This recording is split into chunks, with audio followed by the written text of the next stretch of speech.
সকাল চলে এসেছি, গুড মর্নিং। গঙ্গায় চলে এসেছি পাপ কমাতে, না পাপ তো করিনি।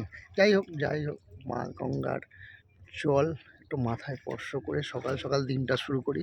চলো তোমরাও দর্শন করে নাও। তো বন্ধুরা, এই হচ্ছে আমাদের গঙ্গা মা।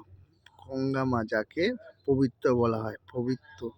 যে গঙ্গা মায়ের তে চান করলে সব কাজেতে গঙ্গার জল লাগে, আর চান করলে পুরো পবিত্র মনে হয়। সে গঙ্গার দেখো এখন শান্ত, মানে হচ্ছে এখন ভাটা নামছে, জোয়ার এসছিল এবার ভাটা নামছে। দেখো গঙ্গার অবস্থা, দেখো দেখো। এই তো আমাদের মানুষের পরিচয়। আমরা যাকে বলি পবিত্র, আমরা পরিষ্কার পরিষ্কার করি, আর এদিকে দেখো আমরা শুধু নোংরা করি। নোংরা ছাড়া কিছুই করি না।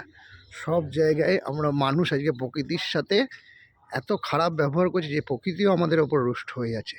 দেখো অবস্থা, দেখো চারিদিকে শুধু নোংরা জল, পুরো মা গঙ্গার জল, যে জল সবসময় পবিত্র বলে মনে হয় সেই জলের।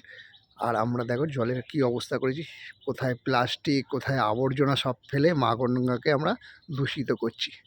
দেখো আমরা সবাই বলেছি পরিষ্কার পরিচ্ছন্ন থাকতে, পরিষ্কার পরিচ্ছন্ন থাকতে, আর আমাদের দেখো অবস্থা, দেখো চারিদিকে পুরো নোংরা করে রেখেছি, চারিদিকে নোংরা। আর গঙ্গা মা দেখো সব কিছু জেনে শুনে মা নিজের মতো নিজে বয়ে যাচ্ছে।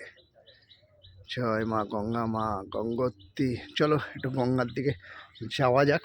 গঙ্গা জলে, মা গঙ্গার জল একটু মাথায় লাগাই, দেখি গঙ্গা মাটি নেবো বলে এসছি সকাল সকাল।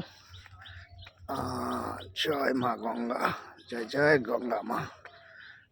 চারিদিকে শুধু নোংরা আর নোংরা, গঙ্গা মাটি কোথায়? জয় মা গঙ্গা, জয় মা গঙ্গা।